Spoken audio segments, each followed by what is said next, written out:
Então, faz um ano desde que Ahmed al-Shara fez história com essa rápida destituição de Bashar al-Assad e seu regime. E ele foi catapultado para o cenário global muito rapidamente. Quais são seus pensamentos sobre o primeiro ano com al-Shara no comando? E o que isso significa para o povo da Síria? Uau, é algo enorme resumir um ano inteiro de muitos altos e baixos. Acho que, assim como foi dito anteriormente, neste momento a Síria é um trabalho em andamento. O não. Os analistas que olharam para a situação há um ano achavam que a Síria estaria, sabe, rica e cheia de dinheiro e com tudo resolvido em um ano. E, claro, não é isso. Dito isso, como você acabou de dizer, há um esforço diplomático incrível para incorporar Ahmed al-Shara ao sistema internacional. A maioria dos países europeus e os Estados Unidos retiraram a acusação de terrorismo contra Ahmad al-Shara, o que remonta aos seus primeiros dias, quando ele era afiliado à Al-Qaeda. E o fato é que a Síria ainda tem vários desafios. Por exemplo, o nordeste da Síria ainda está sob controle militar majoritariamente curdo, apoiado pelos Estados Unidos. E eles controlam a maior parte do petróleo da Síria. E isso é algo que é meio que um ponto sensível para o governo. Naturalmente, também temos no sul a situação dos drusos em Sueida, que basicamente se separaram do governo central, então o governo não sabe como reincorporá-los. Porque há um líder rebelde no comando, aparentemente com algum apoio de Israel, e eu acho que Israel tem muitas preocupações em relação ao potencial de forças que estão fora do controle de Damasco, que podem se levantar e se tornar uma ameaça. Foi então que Israel reforçou as precauções, principalmente após 7 de outubro. Israel sente que não podemos simplesmente ignorar ou fingir que uma fronteira está tranquila, tipo, então vamos só ignorar isso. Houve uma postura muito proativa que incomodou bastante o regime em Damasco em certos momentos, e eu acho que isso talvez tenha sido algo em que ambos os lados calcularam mal em certos momentos. E eu acho que a ideia de uma reaproximação entre Israel e Síria ainda existe, só que vai levar mais tempo. Pensamos que talvez acontecesse muito rapidamente e parece que vai levar mais tempo, porque ainda há muita confiança que precisa ser construída entre Israel e Síria. E, especialmente, Israel não tem certeza se Ahmed al-Shara vai conseguir assumir totalmente o controle de todas as partes da Síria. E isso, eu acho, é algo que talvez seja um pouco aquela situação do ovo e da galinha. Se Israel apoiar o esforço dos Estados Unidos para estabilizar a Síria, acho que teremos uma chance melhor de realmente ver uma Síria estável e sem elementos fora de controle. E é aí, eu acho, onde estamos agora. Temos que tentar e talvez ser otimistas que se estivermos trabalhando na direção certa, vamos chegar a uma situação em que teremos um acordo. Só que isso vai levar tempo e, felizmente, os Estados Unidos da América continuam envolvidos, parceiros regionais como a Arábia Saudita continuam envolvidos e eu estou otimista de que as coisas vão melhorar. Só que talvez não seja um caminho direto para uma situação melhor amanhã ou depois de amanhã. Vai levar tempo. Quando você ouviu alguns dos comentários feitos em Doha por Ahmed al-Shara no Fórum de Doha, falando sobre como Israel, através de sua gestão de crises na região, está exportando seus problemas para outros países, você continua otimista? Bem, eu acho que, sabe, sempre que declarações políticas são feitas, você precisa entender quem é o público. Certamente, parte disso é direcionada para o público interno e para pessoas que querem ver Al-Shara fazendo declarações polêmicas e se expondo. Olha, neste momento, no cenário internacional, não é muito polêmico criticar Israel. Acho que a maioria está fazendo isso. Então, a questão é se o tom é realmente duro e muito desagradável ou se o tom é mais equilibrado. Até certo ponto. Acho que, sabe, eu gostaria de ver Israel, talvez também estendendo um pouco mais o ramo de oliveira e talvez fazendo um pouco mais para tentar acertar o tom. Se quisermos definir o tom, devemos definir o tom. E eu acho que também faz parte do nosso trabalho estender esse ramo de oliveira e deixar claro que estamos buscando a paz e procurando oportunidades para encontrar objetivos compartilhados em que possamos trabalhar juntos. E não estou dizendo que Ahmed al-Shara é perfeito ou algo assim, só estou dizendo que não sei exatamente como. Eu não ficaria tão assustado ou amedrontado com as palavras dele, neste momento. eu encararia isso como um sinal, sabe, de que ainda precisamos trabalhar nessa questão. Acho que muita gente ainda está digerindo o fato de que alguém que foi líder de um grupo terrorista pode vestir um terno, ganhar uma plataforma global e criticar Israel dessa forma. É muito difícil continuar com discussões sobre entendimentos e reuniões de segurança no futuro. Mas o seu otimismo realmente é encorajador. Quem mais estaria envolvido, mesmo que de forma leve, em transmitir esse tom, essa mensagem? Quem são as líderes que vão conseguir levar Israel e Síria, potencialmente, a algum tipo de acordo ou entendimento no futuro? Seus pensamentos, por favor? Bem, eu acho que, assim como na Guerra de Gaza, quero dizer, pessoas como Jared Kushner e Witkoff foram muito importantes tentando atuar nos bastidores. Eu acho que há pessoas, até mesmo entre nossos inimigos atuais, por assim dizer, a Turquia, que é meio que um amigo inimigo, por assim dizer, né? Já foi amiga, agora não é mais. Há pessoas nos bastidores que estão trabalhando com a Turquia, até mesmo com o Catar e, claro, como mencionei, com a Arábia Saudita nos bastidores. Há pessoas trabalhando para tentar nos aproximar e chegar a um entendimento maior. Eu acho que, novamente, o principal problema da Síria é a sua própria estabilidade e seus próprios problemas socioeconômicos. Não vejo a Síria no horizonte. Eu não vejo no horizonte nenhum momento em que a Síria se veria como uma ameaça estatal para Israel. E acho que o contrário também é verdadeiro. Israel não vê o Estado sírio como uma grande ameaça no momento. Então, isso é bom. Isso é bom. Como você disse, a confiança é uma questão, e essa construção de relacionamentos, ou reconstrução e reparação de relacionamentos, definitivamente vai levar tempo. Dr. Joel Parker, obrigada por estar conosco na I24, NEWS em inglês. Fique bem. Obrigado por me receber. Encerramos por agora. Sou Benita Levine, de Tel Aviv. Volto em breve. Fique ligado. Obrigada por assistir.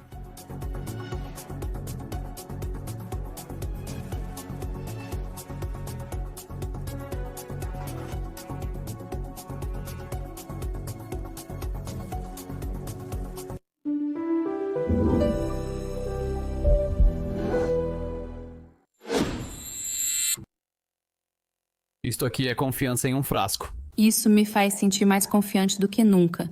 São alguns dos vídeos mais populares nas redes sociais que prometem eliminar bolsas sob os olhos instantaneamente. A Anete Figaro veio explicar o motivo. Ela afirma: este é verdadeiro. Este é de verdade. E estou muito animada. Temos até um vídeo. Ele só usa uma pequena quantidade no rosto limpo e seco. Ele está na fronteira entre Israel e Gaza. E houve novidades há pouco tempo, Joe. As Forças de Defesa de Israel. Forças de Defesa de Israel atingiram um terrorista do Hamas no centro de Gaza recentemente. Que atualização você pode compartilhar? Há cerca de uma hora, houve relatos de que as forças de defesa de Israel atingiram um prédio em Dia al-Balak, centro de Gaza, perto da Mesquita Bilal. Deir al-Balak é uma das áreas mais densamente povoadas de Gaza. Tem sido o lar de muitas pessoas que foram deslocadas pela guerra. As forças de defesa de Israel afirmaram ter atacado a área ao ver um militante do Hamas que, segundo eles, planejava um ataque terrorista iminente contra soldados israelenses na região. Eles decidiram agir rápido quanto a isso. Isso está de acordo com o acordo de cessar-fogo, que afirma que se quaisquer forças israelenses estiverem sob ataque, então as forças de defesa de Israel têm o direito de realizar ataques para proteger seus soldados. E foi isso que fizeram hoje. Há vídeos nas redes sociais mostrando pessoas sendo levadas para o hospital. Relatos indicam várias vítimas no local, mas as forças de defesa de Israel confirmaram que apenas o alvo foi morto no ataque. E podemos ver o sol se pondo atrás de você aí. 794 dias desde a invasão do Hamas e o sequestro em massa em 7 de outubro. Continua a busca pelos restos mortais do sargento-mestre Hangavli, morto defendendo o kibbutz Alumim. Qual é a atualização mais recente sobre essa busca que supostamente está em andamento? Enquanto falamos. Como você disse, o sol está se pondo, então acho que este será o fim da busca de hoje. mas houve uma continuação das buscas sob os escombros na área de Zaitun, na cidade de Gaza, para encontrar o corpo de Hanvili, o último refém israelense que aguarda ser devolvido a Israel e ter um enterro adequado em Israel. Mas depois disso, isso concluiria o fim da primeira fase do plano de cessar-fogo e depois disso, é claro, passamos para a segunda fase. E é aí que encontramos algumas situações complicadas, principalmente o desarmamento do Hamas. Eles permaneceram firmes e disseram que não vão se desarmar, pois acreditam que isso os deixaria vulneráveis a ataques de Israel. E também eles são céticos em relação à força internacional de estabilização que seria colocada em seu lugar.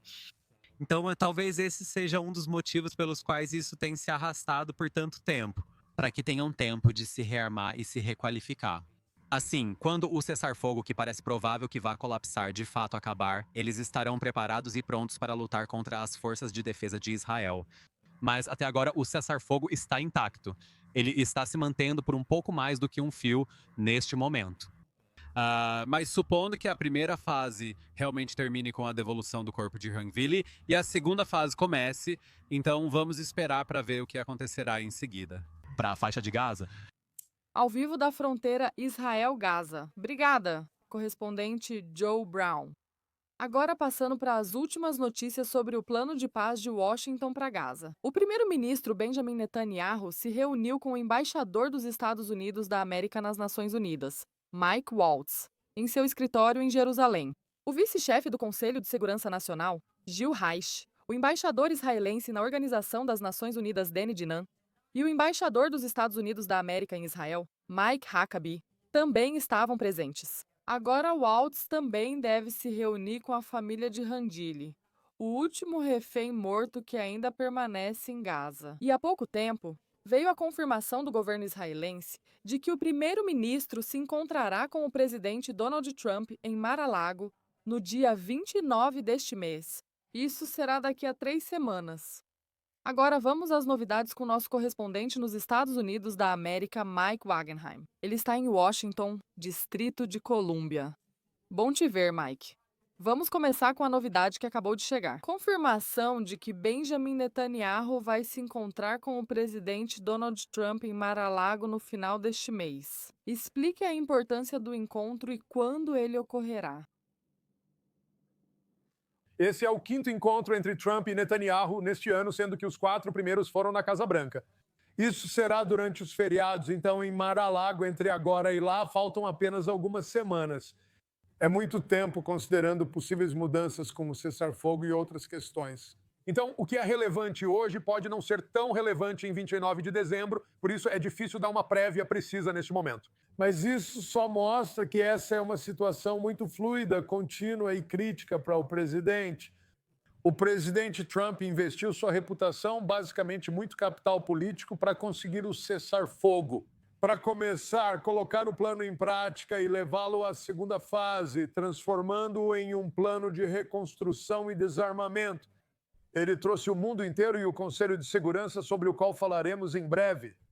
Então agora é realmente tentar descobrir como avançar esse plano para a fase número 2 e trazer Netanyahu e todas as tensões que vêm junto com ele, vindas dos próprios problemas políticos dele.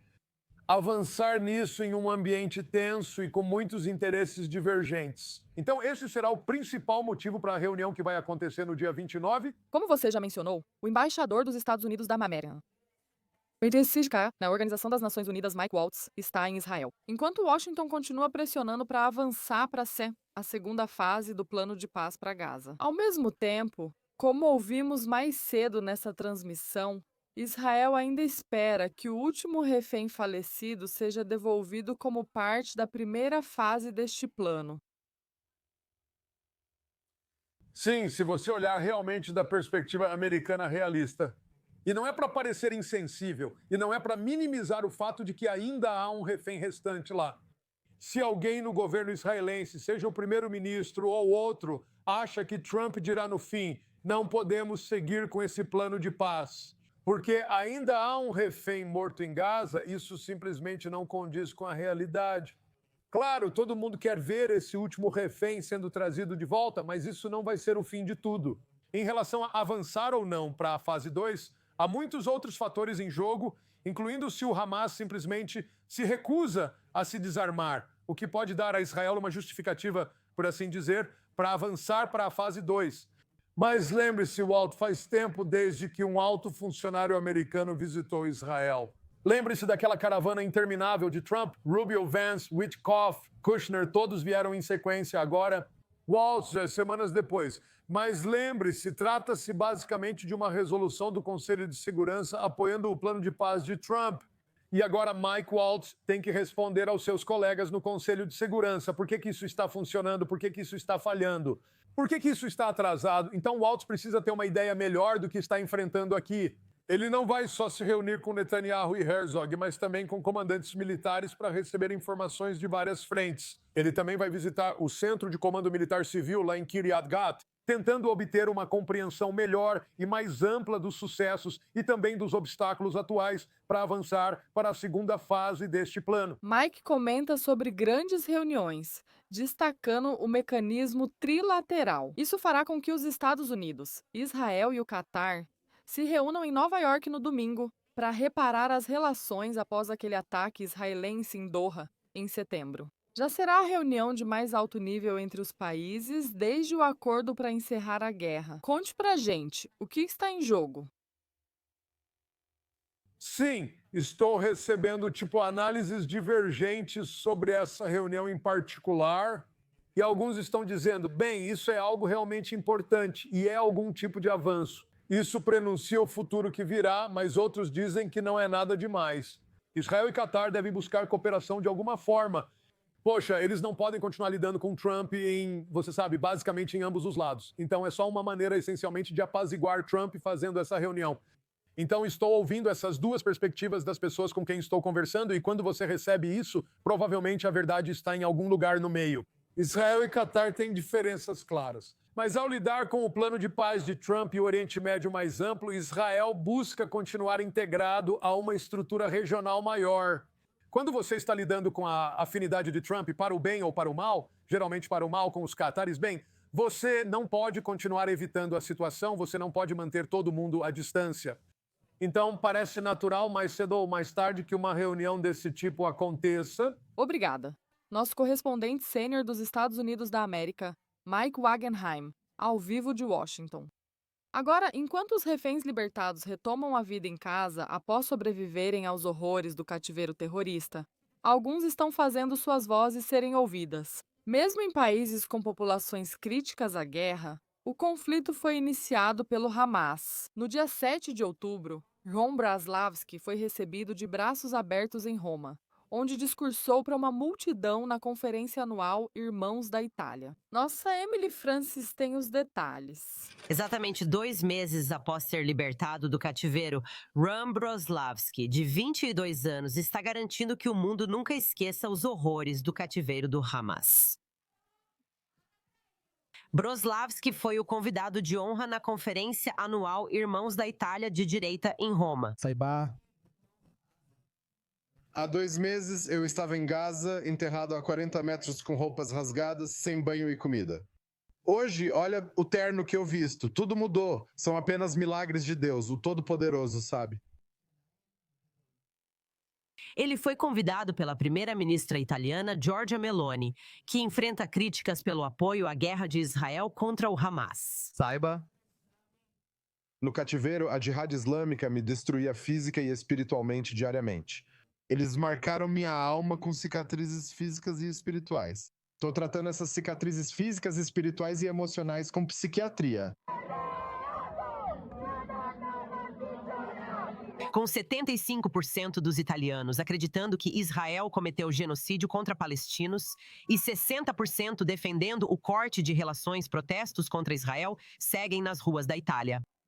No entanto, Braslavsky, que fala abertamente sobre os horrores do abuso sexual, também está esclarecendo os fatos. Sobre o banho de sangue que o Hamas provocou em 7 de outubro e o poder de propaganda do Hamas nos últimos 2 anos. Saiba. Vi com meus próprios olhos os horrores, presenciei um massacre. Vi mulheres jovens e bonitas caídas, baleadas com roupas rasgadas e sangue pela rua, entre gritos de Allahu Akbar vindos de todas as direções. E durante seu depoimento emocionante de 8 minutos, ele descreveu de dentro o impacto emocional sobre. Muitos sobreviventes sabem, eu conheci sobreviventes que não conseguem mais falar nem se comunicar. Eles perderam a sanidade. Esse tipo de cativeiro é um tipo de cativeiro que não serve nem para um animal, com certeza, muito menos para um ser humano. Saiba.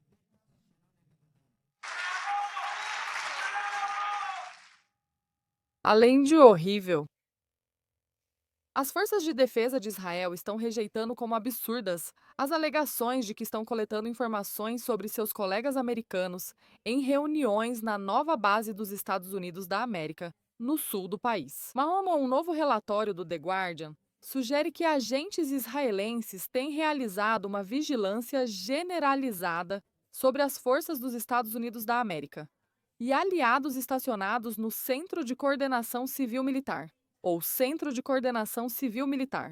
O comandante americano da base, o tenente-general Patrick Frank, teria convocado um colega israelense para dizer a ele que as gravações precisam parar. Funcionários e visitantes de outros países também teriam manifestado preocupações sobre Israel estar fazendo gravações dentro da base.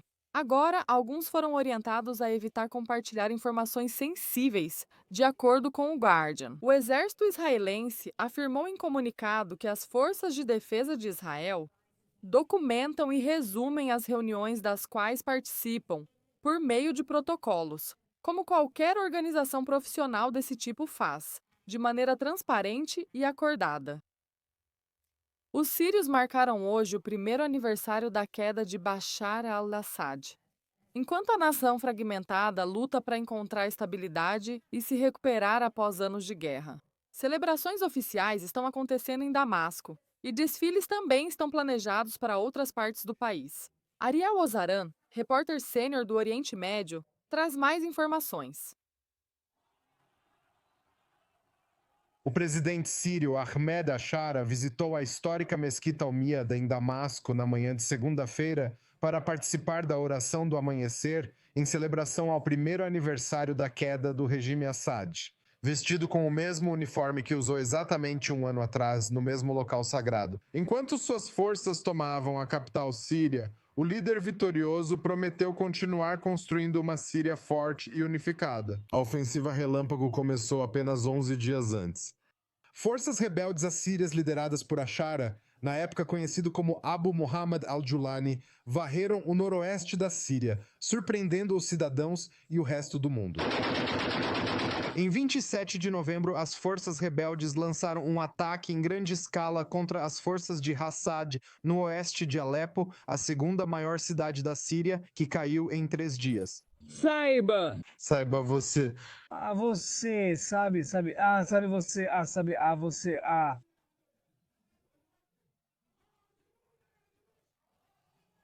Sabe. A ofensiva continuou rapidamente, liderada por Jolani do grupo islamista Hayat Tahrir. Shem tomou cidade após cidade e vila após vila, colapsando completamente as defesas de Assad. Sabe.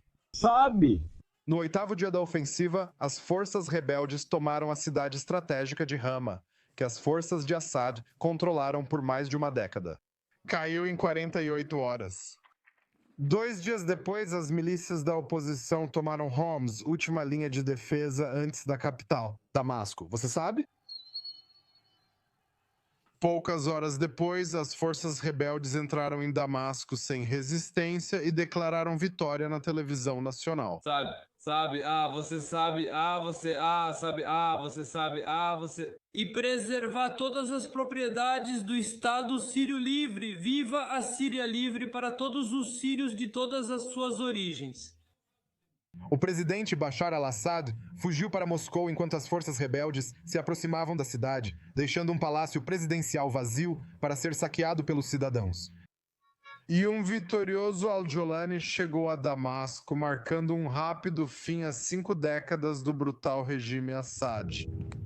No ano que se passou, a nova Síria ainda luta para encontrar estabilidade e se recuperar após anos de guerra, e o caminho do país para o futuro continua incerto. Mas uma coisa é certa, a histórica derrubada do antigo regime Assad abre as portas para um futuro melhor. E cabe ao povo sírio aproveitar essa oportunidade. Então, para mais informações, é um prazer receber a doutora Joelle Parker, pesquisadora do Centro Moshe Dayan, que está conosco de Tel Aviv. Muito obrigada pelo seu tempo. Já faz um ano desde que Ahmed al-Shara fez história ao destituir rapidamente Bashar al-Assad e seu regime. E ele foi rapidamente catapultado para o cenário global. Quais são seus pensamentos sobre o primeiro ano com al-Shara no comando?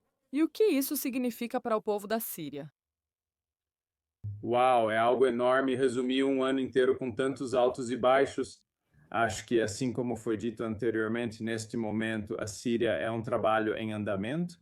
Nenhum analista que analisou a situação há um ano achou que a Síria estaria, rica, cheia de dinheiro e com tudo resolvido em um ano. E, claro, não é isso que está sendo dito, como você acabou de falar. Há um esforço diplomático incrível para incorporar Ahmad al-Shara ao sistema internacional.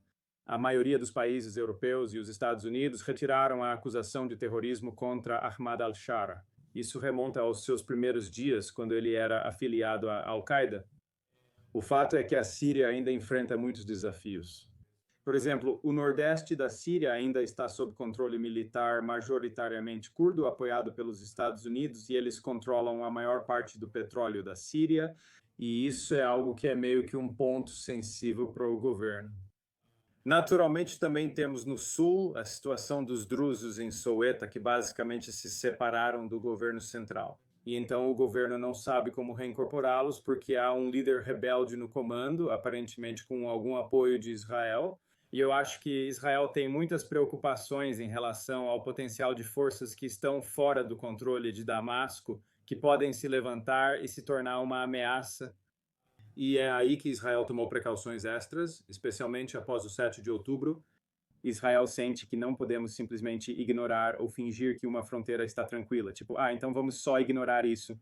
Tem havido uma postura muito proativa, e essa postura proativa às vezes incomodou bastante o regime em Damasco.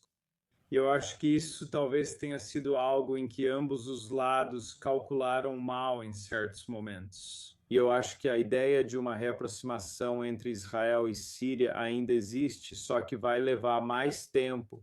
Achamos que talvez acontecesse muito rápido, né? E parece que vai levar mais tempo, porque ainda falta confiança a ser construída entre Israel e Síria. E especialmente, Israel não tem certeza se Ahmed al-Shara vai conseguir assumir totalmente o controle de todas as partes da Síria. Acho que isso talvez seja uma situação de ovo e galinha. Se Israel apoiar o esforço dos Estados Unidos para estabilizar a Síria, acho que teremos uma chance melhor de realmente ver uma Síria estável e sem elementos rebeldes. E é aí, eu acho que estamos agora. Temos que tentar e talvez ser otimistas, que se estivermos trabalhando na direção certa, vamos chegar a uma situação em que teremos um acordo. Vai levar tempo e, felizmente, os Estados Unidos continuam envolvidos, parceiros regionais como a Arábia Saudita continuam envolvidos, e estou otimista de que as coisas vão melhorar. Pode ser que não seja um caminho direto para uma situação melhor amanhã ou depois de amanhã, vai levar tempo. Quando você ouviu alguns dos comentários feitos em Doha por Ahmed al-Shara, no Fórum de Doha, comentando como Israel exporta seus problemas para outros países ao gerenciar crises regionais, você continua otimista? Bem, eu acho que, sempre que declarações políticas são feitas, você precisa entender quem é o público-alvo. Certamente, parte disso é direcionada para o público interno e para pessoas que querem ver al-Shara fazendo declarações polêmicas e se expondo. Olha, neste momento, no cenário internacional, não é muito polêmico criticar Israel. Acho que a maioria está fazendo isso. Então, a questão é se o tom é realmente duro e desagradável, ou se o tom é um pouco mais moderado até certo ponto. Eu acho que, eu gostaria de ver Israel talvez também estendendo um pouco mais o ramo de oliveira e talvez fazendo um pouco mais para talvez acertar o tom, Se quisermos definir o tom, devemos definir o tom, e acho que também faz parte do nosso trabalho estender esse ramo de oliveira e deixar claro que estamos buscando a paz e procurando oportunidades para encontrar objetivos compartilhados mutuamente nos quais possamos trabalhar juntos. E não estou dizendo que Ahmed al-Shara é perfeito ou algo assim, só estou dizendo que não sei exatamente como. Eu não ficaria tão assustado ou amedrontado com as palavras dele neste momento. Eu encararia isso como um sinal, sabe, de que ainda precisamos trabalhar nessa questão. Acho que muitos ainda estão digerindo. Uma ex-líder terrorista pode vestir terno e obter espaço global para criticar Israel assim. É muito difícil continuar com discussões sobre entendimentos e reuniões de segurança no futuro.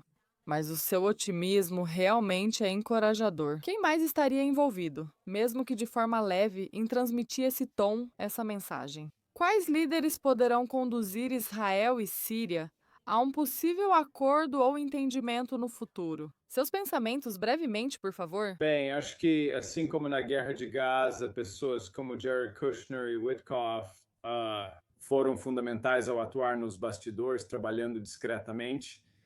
Eu acho que há pessoas, até mesmo entre os nossos inimigos atuais, a Turquia, antes amiga e hoje considerada um frenemy, já não é mais aliada.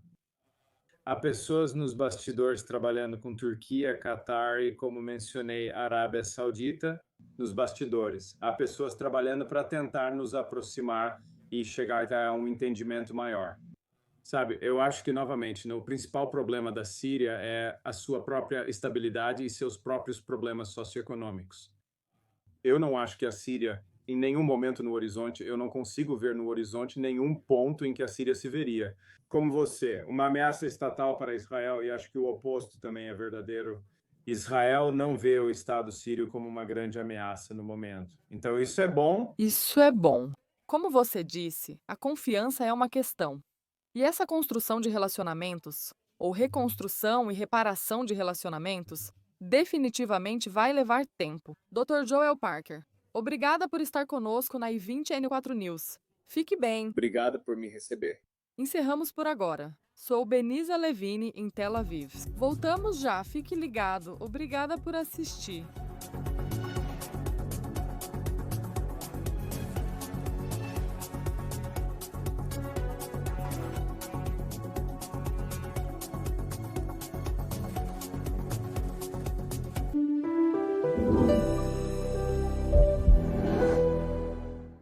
Agora você sabe.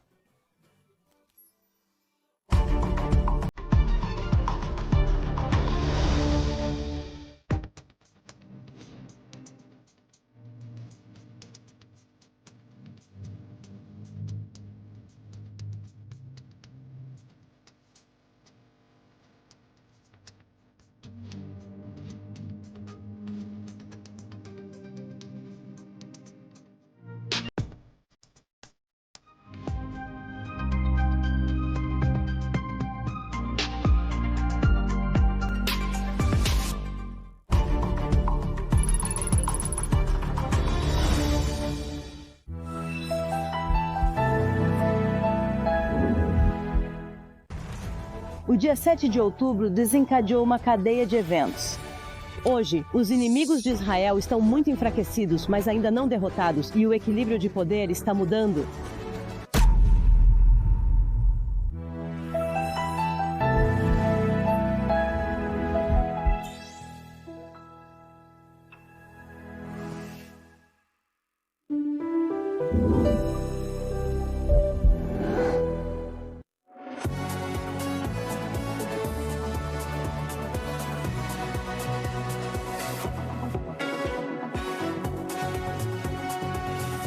Esta é a i20e4 News. Eu sou Benita Levine, ao vivo de Tel Aviv. Obrigada por nos acompanhar. Este será o 6º encontro dele com o presidente dos Estados Unidos da América, Donald Trump, neste ano. Benjamin Netanyahu compartilhou detalhes de sua próxima viagem aos Estados Unidos. No final deste mês, o primeiro-ministro israelense estava discursando no que é conhecido como uma discussão de 40 assinaturas no parlamento israelense, focada na posição internacional de Israel.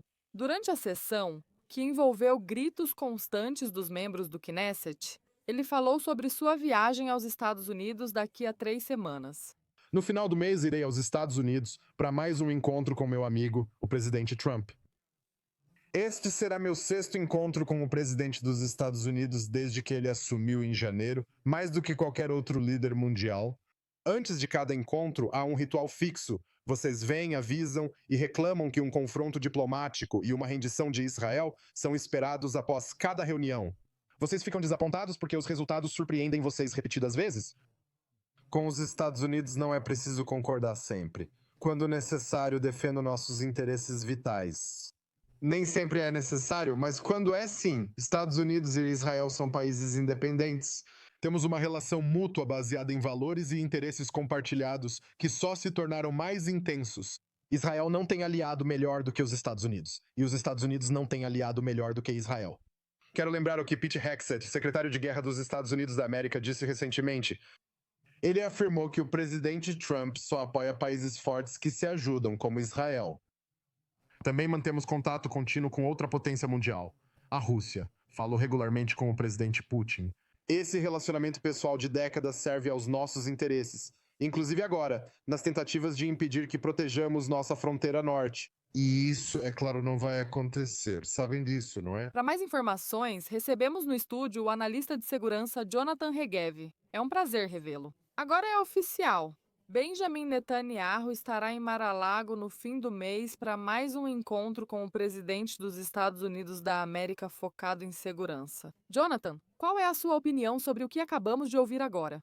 O fato de o primeiro-ministro se orgulhar do seu contato constante com Vladimir Putin e como isso impacta a segurança em toda a frente norte. Vamos lembrar que é verdade que a Síria não é mais a base russa, né? Ela foi até um ano atrás para o Estado.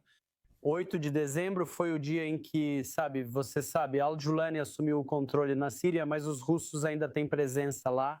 Ainda existe uma base em Mimim, acredito que seja no oeste da Síria. E, portanto, quando Israel quer atacar na Síria, como faz, ainda é necessário haver coordenação com os russos. Israel evita qualquer incidente com russos durante os dias de Assad. Isso aconteceu uma vez quando um fogo antiaéreo anti-assírio acabou derrubando um avião de carga russo. Apesar da presença russa na Síria ter diminuído em relação ao ano passado, Israel foi responsabilizado pelo evento. Esses mecanismos ainda existem entre Jerusalém e Moscou para garantir que sempre que Israel atacar na Síria, sempre que houver presença de forças israelenses, especialmente nos céus da Síria, isso será coordenado com a Rússia para evitar qualquer tipo de confronto entre os dois. E a importância neste momento dessa mensagem que o primeiro-ministro está transmitindo sobre os laços com os Estados Unidos? Como Pete Hegseth adora superpotências fortes, como Israel é uma dessas superpotências fortes. A importância desse tipo de mensagem agora, vinda do primeiro-ministro no Knesset, quando ele está enfrentando gritos, insultos e abusos verbais da oposição. Sim, eu não acho que essa mensagem específica foi enviada para a oposição, provavelmente foi enviada para a Síria, para o Hezbollah no Líbano e também para o Hamas em Gaza. De fato, o cessar-fogo tem sido praticamente mantido há cerca de 2 meses. A primeira fase do cessar-fogo vai terminar. Vamos torcer para que nos próximos dias, quando o corpo do último refém for devolvido de Gaza. Mas ainda assim, essa campanha está longe de terminar. Não é como se estivéssemos vendo paz no Oriente Médio. E não veremos paz no Oriente Médio tão cedo. Israel ainda precisa se manter firme diante das novas ameaças. Além de tudo, esta reunião no final do mês agora está confirmada para o dia 29 em Mar-a-Lago. No final deste mês, haverá outra grande reunião, que vai acontecer ainda antes disso. Estados Unidos, Israel e Catar farão reunião trilateral em Nova York no domingo, para tentar reparar relações após ataque israelense em Doha em setembro. O Axios informa que o enviado dos Estados Unidos da América, Steve Woodcock, será o anfitrião da reunião, com o chefe do Mossad, David Barney, representando Israel. Esta será a reunião mais importante entre os países desde o acordo para acabar com a guerra. Isso acontece enquanto o governo Trump se prepara para anunciar que o plano de paz dos Estados Unidos da América está entrando em uma nova fase. Ainda no estúdio, o analista de segurança Jonathan Regev. Muito está sendo dito sobre essa próxima fase. Os Estados Unidos da América estão prontos. querem que isso aconteça. O desarmamento precisa acontecer. O Hamas rejeita completamente isso, nem finge o contrário. A Força Internacional de Estabilização. Ainda há muitas dúvidas. Qual sua opinião realista sobre a segunda fase? Na coletiva de imprensa com o chanceler alemão ontem, Benjamin Netanyahu disse que a segunda fase precisa incluir o desarmamento de Gaza do Hamas, a desmilitarização da faixa de Gaza. Tudo isso é verdade. A segunda fase também deveria prever a retirada israelense de Gaza, mas o primeiro-ministro não mencionou isso. Israel, por enquanto, não tem intenção de se retirar do que é conhecido como a linha amarela na faixa de Gaza. O Hamas não tem intenção de entregar voluntariamente nenhuma de suas munições, apesar dos apelos para congelar por algum tempo ou armazenar, você sabe, suas munições. Isso significa que se esperam que o Hamas simplesmente entregue, isso não ocorrerá. A Turquia deseja integrar a Força Internacional de Estabilização, mas Israel veta fortemente sua participação. Tantas coisas simplesmente não se encaixam. É verdade que o presidente Trump está colocando muita ênfase para garantir que isso aconteça. Acredito que a segunda fase será mais difícil. Já vimos que a primeira fase, em geral, já ocorreu. Quando o acordo foi assinado, restavam 48 reféns, agora há apenas um. Israel realmente se retirou de metade da faixa de Gaza ao entrar na segunda fase. Há muitas questões sobre as quais ambos os lados não concordam. O Hamas não aceita entregar as armas e Israel não pretende sair da faixa de Gaza no momento. Analista de segurança Jonathan Regev, como sempre, agradeço por você estar aqui no estúdio e por essa discussão, justamente sobre esse ponto. As buscas continuam pelo último refém falecido em Gaza.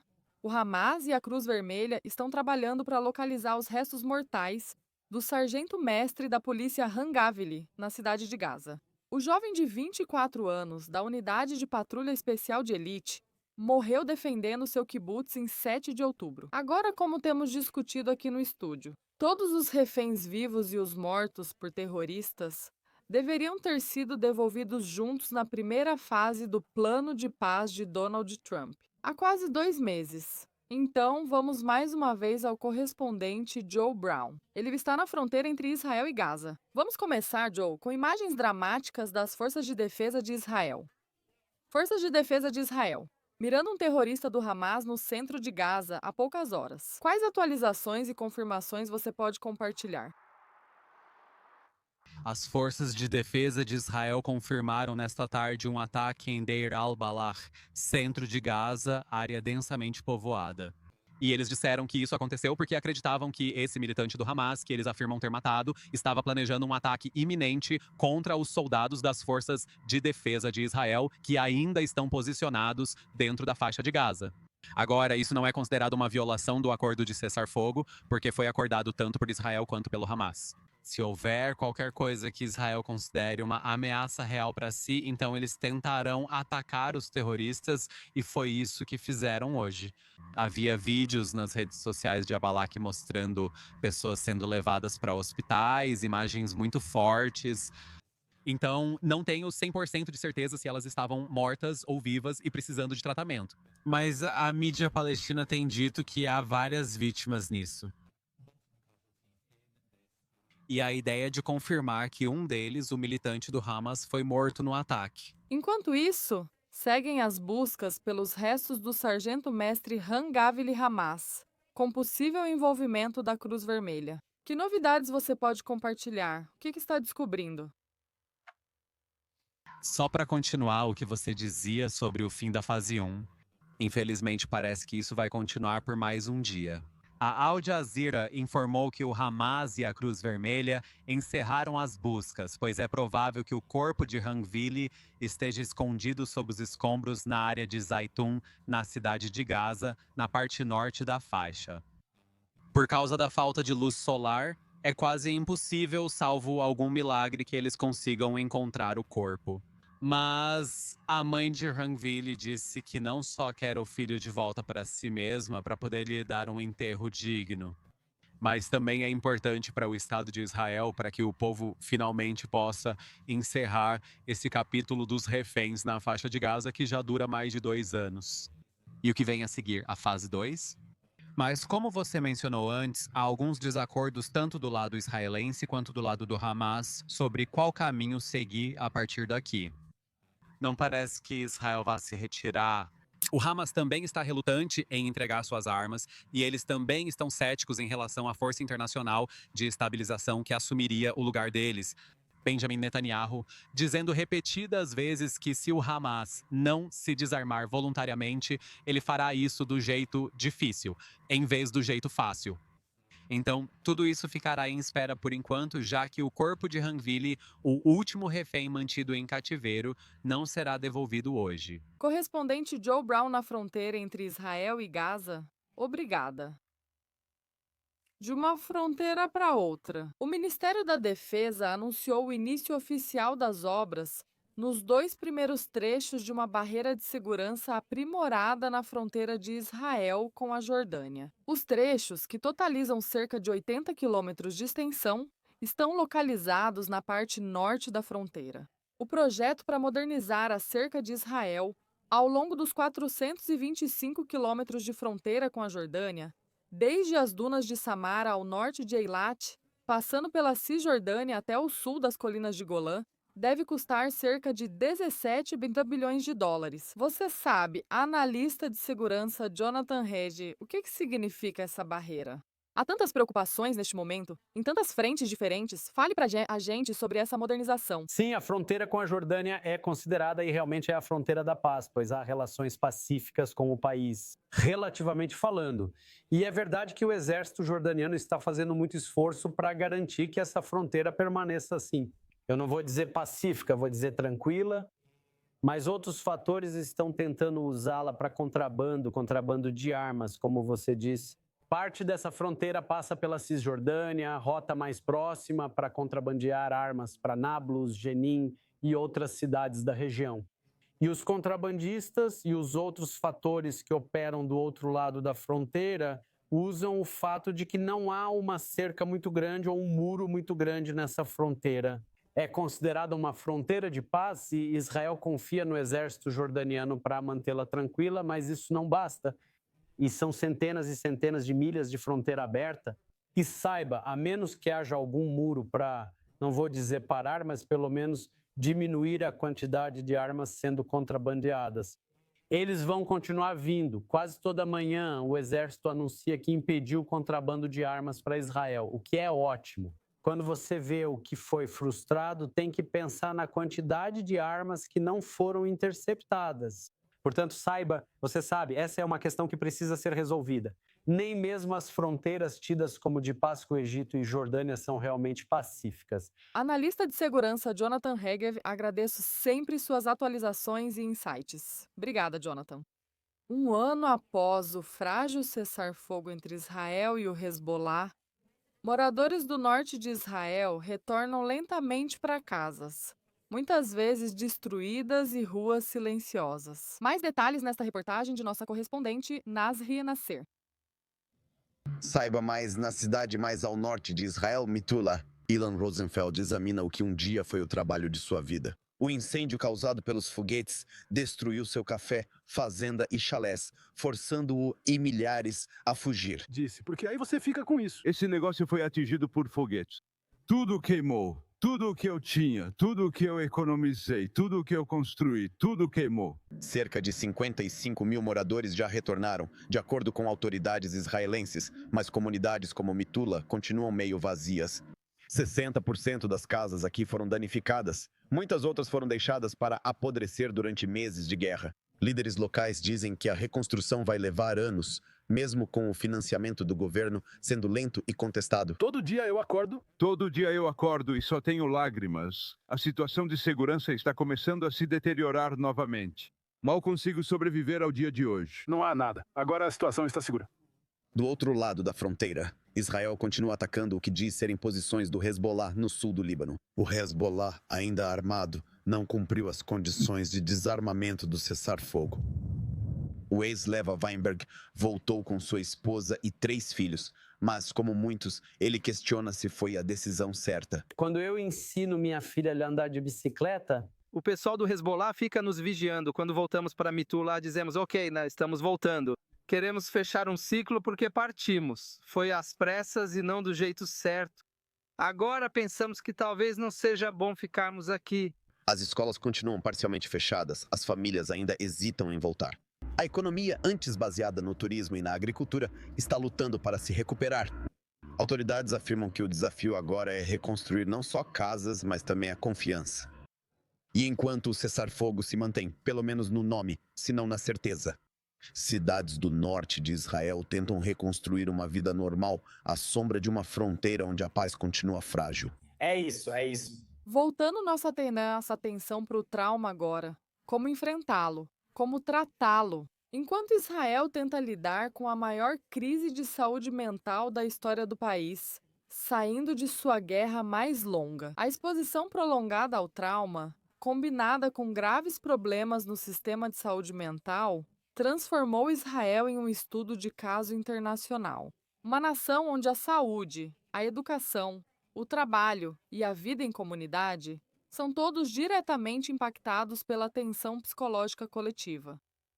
Então, para falar mais sobre isso, é um prazer receber Jason Blankfield, gerente-geral da Stellar Israel. Obrigada por se juntar a nós. Temos muito a analisar aqui.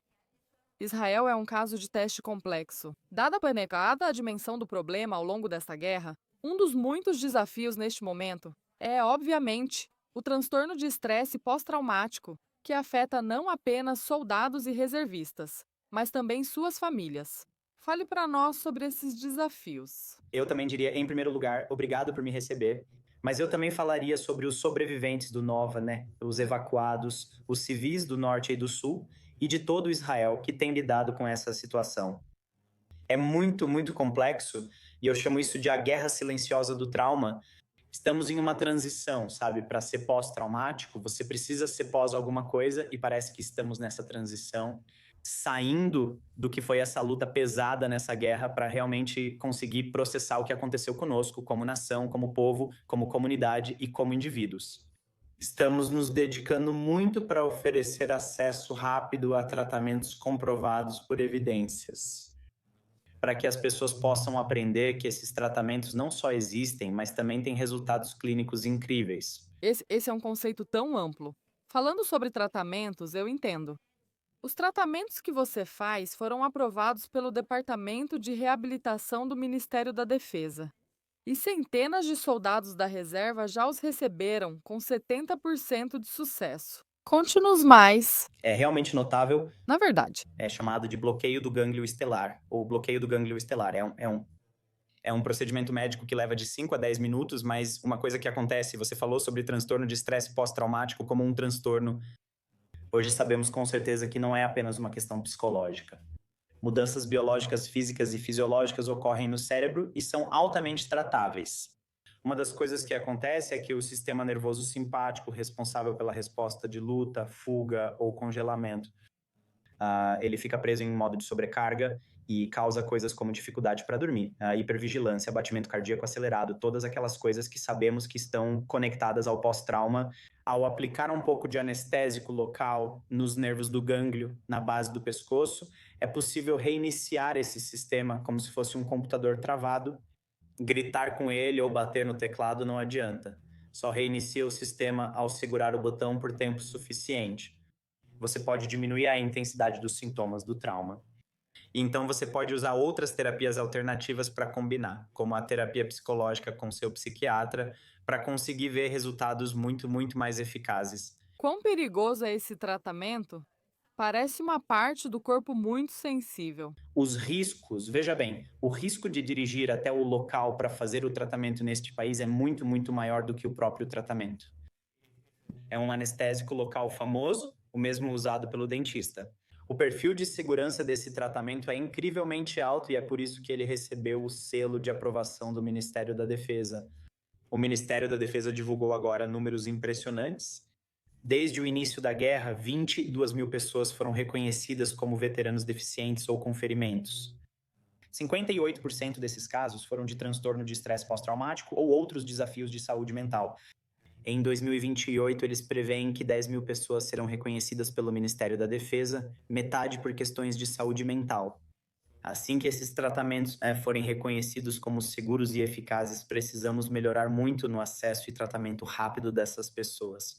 Algo que o Ministério da Defesa fez e eles fizeram isso incrivelmente bem. Jason, muitas pessoas sugeririam que pode haver um estigma em falar sobre trauma e lidar com o trauma. Espera-se que isso seja resolvido com o tempo. No geral, qual sua opinião? Cada vez mais pessoas estão se sentindo à vontade para falar sobre seus medos e também sobre seu transtorno de estresse pós-traumático. Curiosamente, estamos atendendo atualmente pessoas de guerras anteriores. Parece que só em 12 a 24 meses começaremos a tratar muitas pessoas desta guerra, porque, como eu disse antes, tem havido essa pressão quase nacional sobre a qual todos nós estamos. E agora que parte dessa pressão diminuiu um pouco, ou significativamente, acho que muitas pessoas vão começar a processar o que aconteceu. O estigma ainda é um grande problema, assim como a confiança em tratamentos que decepcionaram pessoas ao longo dos anos. Precisamos juntos construir confiança e oferecer acesso a esses tratamentos. Mas também precisamos dizer que, pessoas que sofreram traumas, que sofrem com traumas, perdem a esperança e precisamos trazer a esperança de volta para essas pessoas. Parte disso é orientar as pessoas de que não é só um problema mental, mas uma lesão real que pode ser tratada. E também, aos poucos, mas com certeza, mostrar para as pessoas que uma combinação de tratamentos que já estão disponíveis pode realmente ajudá-las. E estamos vendo isso, Já tratamos evacuados, pessoas do Sul. No dia 7 de outubro, a mãe veio para o tratamento, depois trouxe o marido, e então eles trouxeram os filhos. Estamos começando a construir confiança aos poucos. Também é preciso garantir que todos que precisam saibam que existe tratamento disponível para ajudá-los. Sem dúvida. E também entendendo que todos estão juntos nisso, unidos para lidar com esse trauma. Jason Blankfield, gerente-geral da Stella Israel, muito obrigada por estar conosco na I24 News. Fique bem. Muito obrigado. Realmente fascinante. Um ano após a queda de Bashar al-Assad, as sombras do passado da Síria ainda prendem famílias desesperadas por respostas. Mais detalhes nesta reportagem. Um ano após a queda de Bashar al-Assad na Síria, alguns ainda lutam para seguir em frente. Após 13 anos de busca, Amina Bakai ainda não tem notícias do marido e do irmão desaparecidos. Até um ano atrás e ainda hoje, é possível imaginar que eles nem conseguiram os documentos desses homens? Queremos apenas a verdade. Nenhum criminoso foi responsabilizado. A Comissão Nacional para Desaparecidos, criada em maio, reúne evidências de desaparecimentos forçados sob o regime Assad, mas ainda não deu pistas às famílias sobre cerca de 150 mil pessoas que sumiram no sistema prisional da Síria. O marido e o irmão de Bakai, Mahmoud e Ahmed, estão entre os desaparecidos pelas forças de segurança sírias em 2012. A queda de Assad gerou esperança de que registros das prisões informariam famílias sobre a morte de seus entes queridos. Mesmo com valas comuns sendo encontradas no país, os corpos de Mahmoud e Ahmed seguem desaparecidos. Enquanto os rebeldes avançavam pelas cidades sírias no ano passado, a caminho de Damasco, correram para as prisões e libertaram milhares de prisioneiros atônitos. As pessoas se reuniram na prisão de Sadnaya para procurar qualquer sinal de parentes detidos há muito tempo. Vários prisioneiros vivos foram libertados do chamado matadouro humano, mas os entes queridos de Bakai continuaram desaparecidos. Quando as prisões foram abertas e eles não voltaram, esse foi o choque. Foi quando a esperança acabou, realmente morreu para todos. Que é isso, que quem não foi libertado hoje, todas as prisões foram abertas e quem não foi libertado. Isso significava que tinha acabado, sem esperança de que eles voltassem.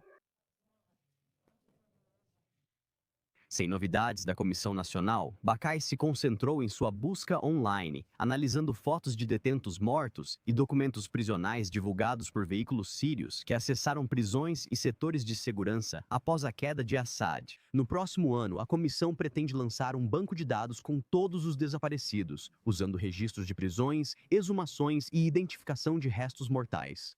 O que provavelmente não acontecerá antes de 2027, segundo a comissão, citando a falta de expertise técnica. E por enquanto é isso. Eu sou Benita Levine, em Tel Aviv. Obrigada por assistir. Fique ligada. Esta é a I24 News.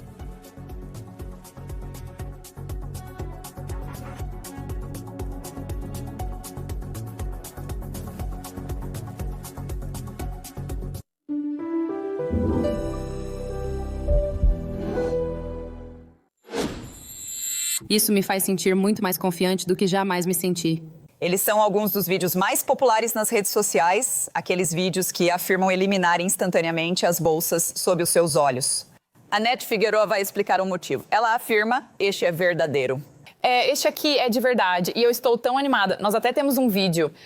E tudo o que ele usa é uma pequena quantidade em um rosto limpo e seco.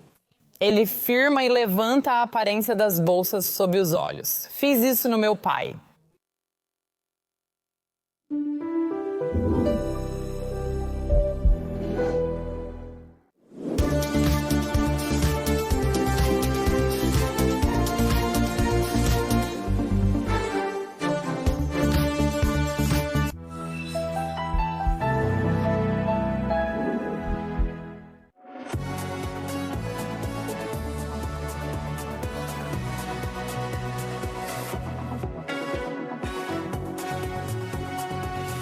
Esta é a I24 News. Eu sou Benita Levine, ao vivo de Tel Aviv. Obrigada por nos acompanhar. Será o 6º encontro dele com o presidente dos Estados Unidos, Donald Trump, este ano. Benjamin Netanyahu compartilhou detalhes sobre sua próxima viagem aos Estados Unidos no final deste mês. A primeira-ministra de Israel estava discursando em uma discussão conhecida como Debate das 40 Assinaturas, no parlamento israelense, focada na posição internacional de Israel. Durante a sessão, que envolveu gritos constantes dos membros do Knesset, ela falou sobre sua viagem aos Estados Unidos daqui a 3 semanas. Ouça mais. Os donos do sofá. No fim do mês, viajarei aos Estados Unidos da América para outra reunião com o presidente Trump. Esta será minha 6ª reunião com o presidente dos Estados Unidos desde que ele assumiu o cargo em janeiro. Mais que qualquer outro líder, antes de cada reunião sempre há o mesmo ritual. Avisam e reclamam que se espera confronto diplomático e rendição de Israel. Vocês se decepcionam porque os resultados sempre surpreendem. Com os Estados Unidos não é preciso concordar sempre. Quando necessário, defendo nossos interesses vitais. Nem sempre é necessário, mas quando é, sim. Estados Unidos e Israel são países independentes. Temos uma relação mútua, baseada em valores e interesses compartilhados, que só se tornaram mais intensos. Israel e Estados Unidos são os melhores aliados um do outro. Lembra o que o secretário de Guerra dos Estados Unidos da América, Pete Hegseth, disse recentemente? Ele disse que o presidente Trump só gosta de ajudar países fortes que se ajudam, como Israel. Também mantemos contato contínuo com outra potência mundial, a Rússia. Falo regularmente com o presidente Putin. Esse relacionamento pessoal de décadas serve aos nossos interesses, inclusive nas tentativas atuais de impedir que protejamos nossa fronteira norte. Isso, é claro, não vai acontecer. Então, para falar mais sobre isso, é um prazer receber no estúdio o analista de segurança Jonathan Regev. É bom vê-lo. Então agora sabemos que é oficial. Benjamin Netanyahu, que estará em Mar-a-Lago no final do mês, se reunindo mais uma vez com o presidente dos Estados Unidos da América do ponto de vista da segurança. Jonathan, o que você acha do que ouvimos agora? O primeiro-ministro se orgulha de manter contato frequente com Vladimir Putin. E como isso impacta aí a segurança em toda a frente norte? Vamos lembrar que é verdade que a Síria não é mais a base russa, né? Era até um ano atrás, para o Estado. 8 de dezembro foi o dia em que os detentores, quando Al-Julani assumiu na Síria, mas os russos ainda têm presença lá. Ainda existe uma base em Hameimin, provavelmente no oeste da Síria. E, portanto, quando Israel quer atacar na Síria, como faz, ainda é necessário haver coordenação com os russos. Israel evita incidentes com russos durante os dias de Assad. Isso aconteceu uma vez quando um fogo antiaéreo sírio acabou derrubando um avião de carga russo, mas Israel foi culpado pelo ocorrido, mesmo que a presença russa na Síria não seja tão forte agora quanto era até um ano atrás. Apoiadores de sofá, Alenarung. Esses mecanismos ainda existem entre Jerusalém e Moscou, para garantir que sempre que Israel atacar ou houver forças israelenses, especialmente nos céus da Síria, isso será coordenado com a Rússia para evitar qualquer tipo de confronto entre os dois. E a importância, neste momento, dessa mensagem que o primeiro-ministro está transmitindo sobre os laços com os Estados Unidos. Como Pete Hegseth adora superpotências fortes, como Israel é uma dessas superpotências fortes. A importância desse tipo de mensagem agora, vinda do primeiro-ministro na Knesset, quando ele está enfrentando muitos gritos, insultos e abusos verbais da oposição. Sim, eu não acho que essa mensagem específica foi enviada para a oposição. Ela provavelmente foi enviada para a Síria, para o Hezbollah no Líbano e também para o Hamas em Gaza. Porque, sim, é verdade que o cessar-fogo está praticamente sendo mantido há cerca de 2 meses agora. A fase inicial do cessar-fogo vai acabar. Vamos torcer para que nos próximos dias, quando o corpo do último refém for devolvido de Gaza. Mesmo assim, a campanha ainda não terminou. Não é como se estivéssemos vendo paz no Oriente Médio e não veremos paz no Oriente Médio tão cedo. Então, Israel ainda precisa se manter firme contra as várias ameaças que surgem agora. Acima de tudo, esta reunião no final do mês agora está confirmada para o dia 29 em Mar-a-Lago. No fim do mês, haverá outra grande reunião antes disso. Os Estados Unidos, Israel e o Catar vão realizar uma reunião trilateral em Nova York no domingo, para reparar as relações após aquele ataque israelense em Doha em setembro. O Axios informa que o enviado dos Estados Unidos da América, Steve Witkoff, sediará a reunião, com o chefe do Mossad, David Barney, representando Israel. Esta será a reunião de mais alto nível entre os países desde o acordo para encerrar a guerra. Isso acontece enquanto o governo Trump se prepara para anunciar que o plano de paz dos Estados Unidos da América está entrando em uma nova fase. Ainda no estúdio, o analista de segurança Jonathan Regev. Muito está sendo dito sobre essa próxima fase. Os Estados Unidos da América estão prontos. Querem que isso aconteça. O desarmamento precisa acontecer. O Hamas rejeita completamente isso e nem finge aceitar a Força Internacional de Estabilização. Ainda restam muitas perguntas. Realisticamente, qual é a sua opinião, sua percepção sobre a segunda fase? Na coletiva de imprensa com o chanceler alemão ontem, Benjamin Netanyahu disse que a segunda fase precisa incluir o desarmamento do Hamas, a desmilitarização da faixa de Gaza. Tudo isso é verdade, né? A segunda fase também deveria incluir a retirada israelense da faixa de Gaza. O primeiro-ministro não abordou esse ponto. Israel, por enquanto, não tem intenção de se retirar do que é conhecido como a linha amarela na faixa de Gaza. O Hamas não tem intenção de entregar voluntariamente nenhuma de suas munições, apesar dos apelos para congelar por um tempo ou armazenar. A munição deles. Isso significa que se esperam que o Hamas apenas se renda, isso não acontecerá. A Força Internacional de Estabilização, que a Turquia quer participar, é algo que Israel está vetando fortemente. Tantas coisas simplesmente não se dão bem. É verdade que o presidente Trump está se empenhando para garantir que isso aconteça. Acho que a segunda fase será mais difícil do que a primeira fase, né? Vimos que a primeira fase, de modo geral, aconteceu. Quando o acordo foi assinado, restavam 48 reféns, agora há 1. Israel realmente se retirou de metade da faixa de Gaza ao entrar na segunda fase. Há muitas questões sobre as quais ambos os lados não concordam. O Hamas não aceita desarmar, né? E Israel não planeja sair da faixa de Gaza. Analista de segurança Jonathan Regev, como sempre, agradeço por estar aqui no estúdio e por essa discussão, exatamente sobre esse ponto.